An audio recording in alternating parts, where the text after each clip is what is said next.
Okay, so I think we can probably make a start then. We're here with Hannah and Oihana from IRISBOND, and I'll pass straight over to you. Thank you. Thanks so much. Yeah, like you were saying, both of us are from IRISBOND. My name is Hannah, and I am the support and training head here at IRISBOND. So I work a lot with the international partners and users all throughout the world. And Oihana is working mostly in our marketing department, and she has a lot of experience here working very closely with a lot of the users in Spain and in international. So she has kind of the perspective of both sides. Nice to meet you all. And we're super excited to be here to share a little bit about basically how to rule your world with iGaze and with Hiru, which is our camera, what we'll talk about today. And just to give you a little overview of what we're going to see and hear today is first just starting out about quick intro to IRISBOND and who we are. And we'll look a little bit about the AAC learning curve and how that looks implemented in 3 different cases. So points 3, 4, and 5 are looking at different stages of that learning curve that we're going to look at coming up right now. And then at the last piece of the session, we wanted to just talk about how we're expanding all the different options and different available compatibilities with iGaze into the world of iPad, which is pretty exciting. So just to get started, we are IRISBOND. You can see that we are a growing team. We are iGaze manufacturers, and we create human-computer interface based here in Spain. We're in the north of Spain, and in 2013, we started with our first iGaze camera 10 years ago already, and a very small team. And now we've expanded 10 years later to having a much larger team and reaching just a lot more of the world. So we're really excited about all of that. But just kind of as our base, IRISBOND, we see ourselves as tech developers and the designers. So everything that we create that comes from IRISBOND is made by us. And that means we have a lot of control over where it goes and what designs come next. But in combination with that, we definitely consider ourselves to be very open and collaborative. So working very closely with partners in lots of different countries and in lots of different areas. So, software developers, hardware developers, and other types of partners as well. So just to take you a little bit through our journey in the past 10 years in 2 minutes, we started off making iGaze cameras, like I said, and actually now we're on our 3rd generation of iGaze cameras. And this camera is called Hiru. This camera is really special and exciting for us because it's actually a multi-platform camera. So what we did as a big milestone last year was make sure that Hiru is not only compatible with Windows, but also with iPad. So last year we were able to get that MFI certification, which means made for iPad. So now you can take the same camera and use it in both operating systems. And from there, we've just kept expanding, and you can see that we're present in many different countries all over the world. But like I mentioned at the beginning, especially with some people in our team, we are very present, and communicating with kind of end users, patients using the iGaze camera, especially in Spanish-speaking countries. And then we work together in collaboration with lots of different partners around the world.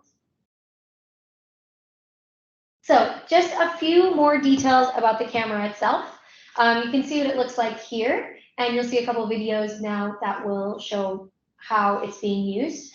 But like I said, the biggest, most special thing about Hiru is that you can take it from one operating system and move it right to the other. So that gives a lot of options to users.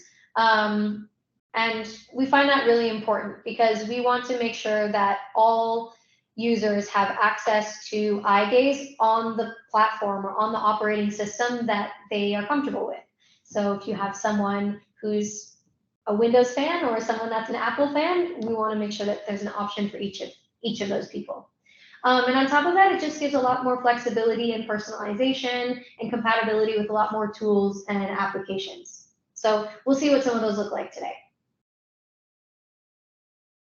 All right, last bits about Hiru. A couple other things just on top of the fact that it's multi-platform. We want to make sure at IRISBOND, as we're designing features for Hiru, that they are actually made for AAC users. So we do that by staying very closely in touch with our end users, especially here in Spain and in Latin America.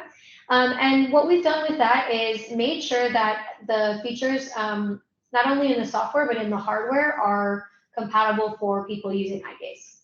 So we've added some things like a detection light, which will show you at all times if your eyes are being detected, and a calibration button, which is actually a piece of hardware that we have added onto the camera and makes it possible to access a calibration right from the hardware. So you might see some of these things in action in our next pieces. But in combination with the Hiru, it's also really important to have a methodology and kind of a theory behind the way that you're going to be using Hiru with the eyegaze camera with AAC. So Oihana will explain to us a little bit about how we see that here at IRISBOND.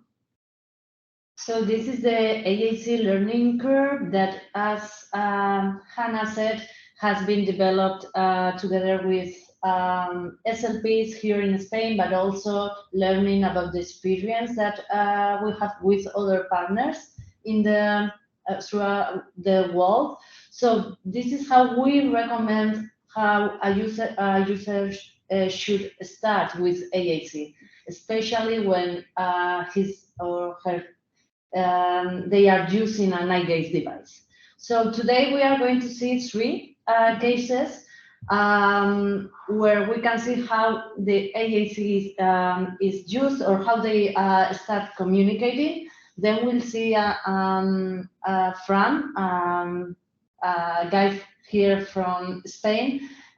He's an ALS patient, and he's able to communicate and access the computer. And then we'll see Andrea. She's actually a kid, but she's gone through all the evolution of the learning curve. So she started with the stimulation, and now she's fully integrated in her school, and she uses AAC every day, let's say. So we'll start with the first steps. So here, what we aim to work basically is to stimulate the user's eyes so that they can start learning how their eyes have some power in the screen. But basically what we want to do is just stimulate the brain so that they can play around the screen as any other child that when they start, for instance, painting, they will paint all around the walls, they do whatever. So this first step of visual stimulation is just for the kids to learn that they can do something with their eyes. So let's see an example. ¿Cómo pinta Andrea el perrito? ¡Qué bien! Mira, mira qué bien lo pinta. A ver, píntalo tú, venga. Venga, píntalo que yo te vea. The communication partner here is just encouraging the patient or the AAC user to start painting and playing around. It doesn't matter if she paints all the painting or not. It's just for her to have fun. So we have to choose activities that are motivating for the user. We usually recommend, or in this case also that you've seen, we are working with inclusive technology, eyegaze. Like eyegaze games, they have an eyegaze games package. Combined with our software, which is called EasyClick, so that the AAC partner can also assist the user. And here we'll see another example of cause ¿Quién hay por ahí? and effect. Búscalo. ¿Estará el mago? ¡Ah! ¿Quién hay? A ver. Por ahí, por ahí. Más arriba. Más arriba, búscalo más arriba. ¿Dónde está? Se ha escondido mucho. ¡Ey! ¡El You perrito! see how ¿Lo has the visto? therapist there is just encouraging ¡Ay, the muy bien! to find that stimulus on the screen wherever it is. So she's slowly learning that her eyes have some effect in the screen. So she's engaging also with with the screen and with the partner or whoever is close to her. We can see also in the videos that in those stages, maybe it's not that important that the AAC device is all the time with the user and is usually used in therapy. Okay, so we can see the Hiru with a regular desktop computer, let's say. A ver cómo pinta Andrea el perrito. Yeah, so you can see, how we're going to have some different compatibilities with different hardwares here as we go through our next examples as well. Sorry, I really want to show those videos again. So we just wanted to also take you through an example of someone who is kind of in that second piece or second two stages of the learning curve that we're talking about with AAC. And this is more on that communication and access piece. So this is Fran. He's a former forest firefighter here in Spain, in Valencia. And he suffers from ALS. And he's quite young. He's 35, or he was 35 when he was diagnosed.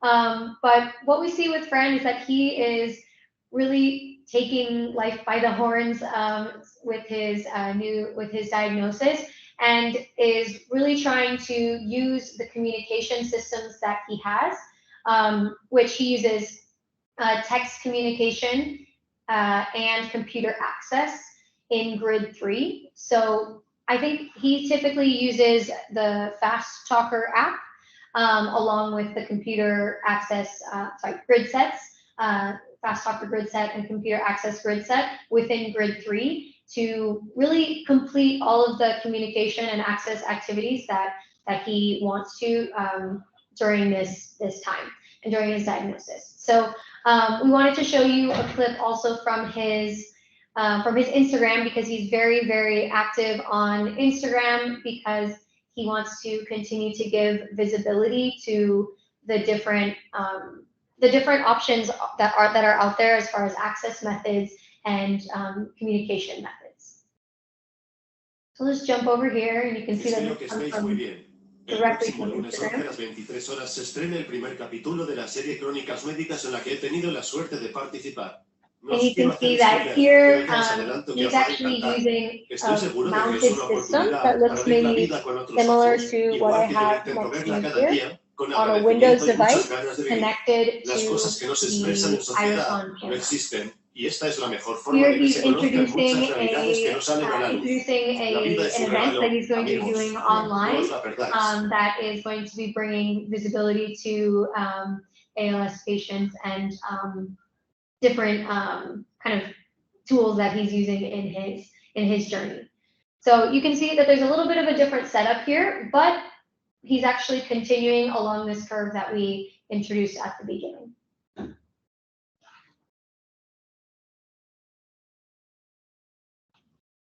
And finally, we wanted to show you, introduce you to Andrea. She's also a Spanish user. She's a kid. She's only 6, but she started like 2 years ago, I think, with the AAC, and she's like super smiley, and her mom has been fighting a lot, but she's already achieved a lot of things. So she started with the stimulation, with the videos that we've seen, then cause effect, then she's now able to communicate, and she's actually going to an ordinary school here in Spain, in Granada, so that that was something that her mother fought for. She wanted to be really included as a kid, like as a normal 6-year-old kid. So Andrea, she's a hard worker. She's been working super hard, but now she's able to communicate and do whatever she wants in her daily life. So she's very close to IRISBOND. She's also a very IRISBOND girl. So we made a video last year for the Back to School campaign, and we wanted also show you. Once upon a time, there was a girl called Andrea, a regular girl, and different too, just like all girls and boys. Some are tall and some are short, some are left-handed and some are right-handed. Some see with their eyes and others with their hands. Some walk with their legs and others with wheels. And Andrea speaks with her eyes. Hi, my name is Andrea. Can you speak with your eyes? I can. Andrea was in such a hurry to be born that she ran, and the neurons of the movement developed in a whimsical way. Her brain works perfectly well, but because she cannot move, she has to speak with her eyes. Soy Chris, la mamá de Andrea. Cuando ella nació y me dijeron que tenía parálisis cerebral, mi mundo se vino abajo. A día de hoy, mi principal objetivo es que ella se integre en la sociedad como una más y pueda ser capaz de comunicarse. Andrea is 5 and likes the same things as the other boys and girls her age, going out, playing, and going to school like all her friends. Para ir al cole, Andrea necesita su comunicador ocular. Desde 2020 ya se está recetando por la Seguridad Social. El problema de esto es que muchos sanitarios, profesionales y familias no lo saben aún. Andrea necesita su comunicador para poder integrarse con sus compañeros como una igual. Andrea needs help, like everyone else, from her family, friends, teachers, and above all, from the National Health Service.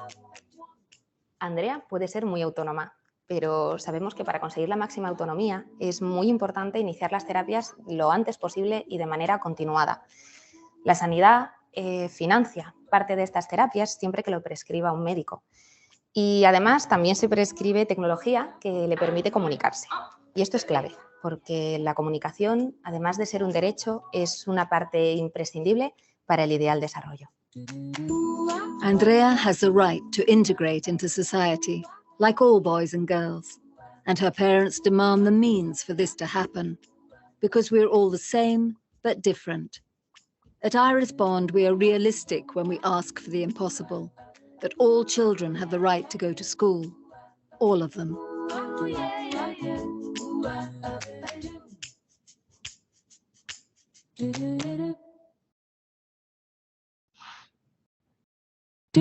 Once upon a time. So just to kind of wrap up that last part of the journey of Andrea and kind of the work that we're doing here at IRISBOND to make sure that these communication devices get to everyone that needs it. Like the video said, we have a lot of we do a lot of work pushing to help make sure that this is part of the public health system. And I know in other countries, you guys and lots of other people are doing the same in their home country. So we are definitely supporters of that. So if there's questions that you guys have about that or things that we can do in IRISBOND to help in other countries to make that happen, we're definitely up for it and ready to take on that challenge as well. So I wanted to do a quick highlight, like we talked about, of the next things that we are really pushing at IRISBOND as far as the technology goes. And that is really on the iPad side, like I said at the beginning. So a lot of what we've seen in eyegaze in the last 10 years that we've been around has happened in Windows. But like we said, it's super important to open up those options, not only to people that are used to using the Windows side, but also the iPad. So like we said at the beginning, we want to make sure that there's options for all stages of that learning curve to be available in this new operating system as well. So we've been doing a lot of work to make sure that that's possible, and that we have the tools available to do that. So the first step in that is just mentioning that we have our system fully integrated with Apple's iOS system. And actually what that means is that when you use an eye tracker like Hiru in the iPad, you're actually going to be using an accessibility tool made by Apple to access the full device. So the great thing about that is that in the full iPad device, you can basically convert any iPad into an eye tracking AAC system, because any app within the iPad is accessible. I'm going to show an example, a couple examples of some ways that you can use the eye tracker for that kind of first side of the learning curve, which is communication. The examples that you see here are just a couple of the possibilities, but I wanted to show a few apps that you might be familiar with. This first one is, of course, in Proloquo. And you can see that just by jumping into the app, I'm able to start accessing it. And throughout this whole video, the iGaze user is actually using this assistive touch tool from Apple in order to access all of these different applications. So now you're seeing that after jumping out of Proloquo, we switch to a different app. How are you? Predictable. How are you? And the user is able to access all of these different pieces just with iGaze.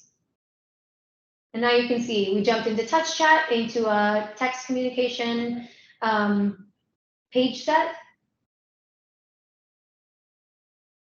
And you can see that the cursor, the iGaze, the whole system is actually working. Hello. Hello. Working in the same way in each app. And what the iPad tools have done is really convert any application that's out there into a possible iGaze accessible device.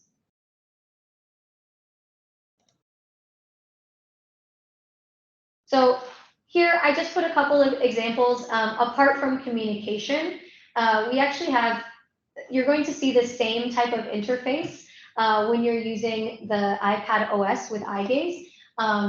And you're going to see that same type of interface in any app that you use. So I've included a few images of the iGaze camera being used in different Apple apps, like Notes. Here you can use it to access different icons on the desktop, or for something like the weather app. So someone like Fran that we saw earlier would be able to access his email, Notes, weather, maps, anything you might need in your day-to-day life just by hooking up this camera to the iGaze device to the iPad. And I just would like to highlight that here in the first image I showed here is actually talking about iPadOs 17. This is the newest version of iPadOs that came out at the beginning of this month, September.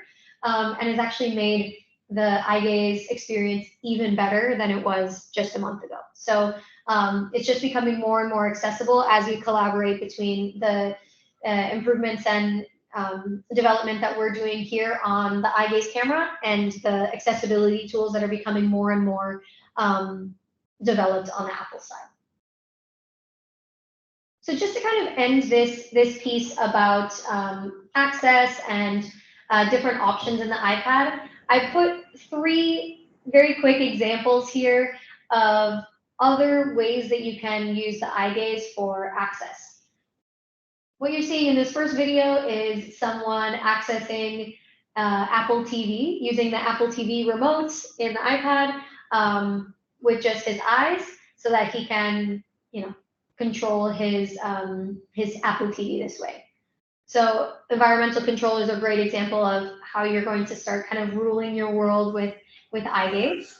definitely is very important. I have to be able to watch Netflix, like our colleague is doing here.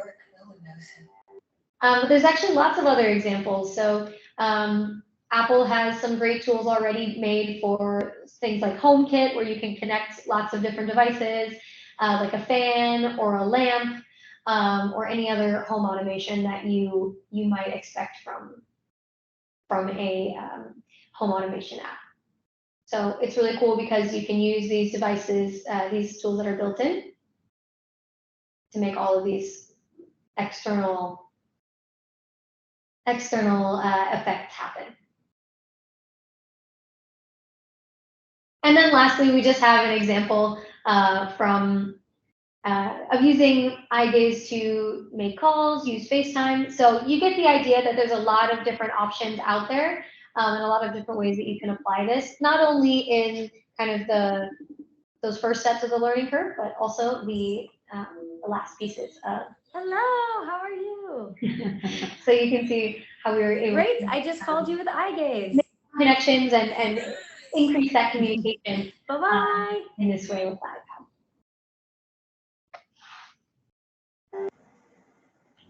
I just likes to replay my videos.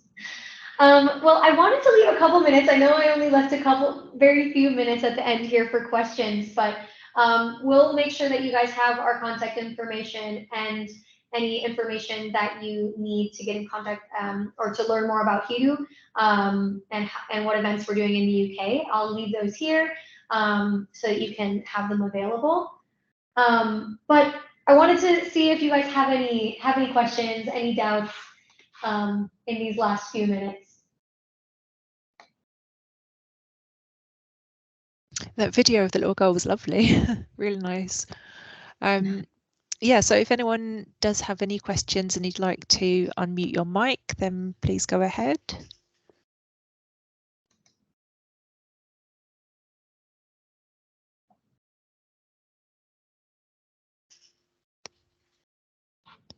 All seems a little quiet. Hang on, we've got someone putting a question in the chat there.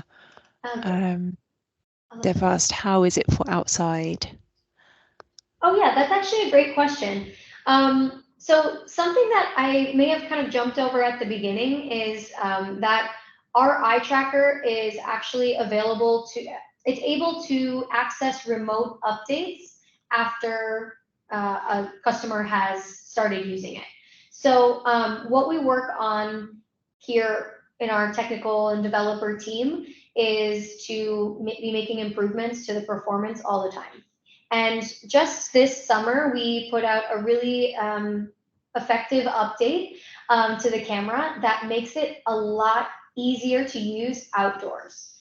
So on top of the fact that we can use it in really bright lighting, like this overhead, very bright lighting that we have in a lot of workplaces and schools, it also can be used outdoors. We can't say that we've solved the problem completely, but as long as you have, if you're able to avoid direct light onto the user's eyes with something like a hat or something, we found that it's very robust to use outside. And just overall in moving from one lighting situation to another. So the great thing about Hiru is that if I do my calibration outside in really bright lighting and then I move inside to a really dark room, the camera's able to adjust automatically to those changes, and you don't have to do any sort of kind of recalibration in that situation. Brilliant, that sounds really good. Thank you. No problem. Are there any other questions from anyone on the call?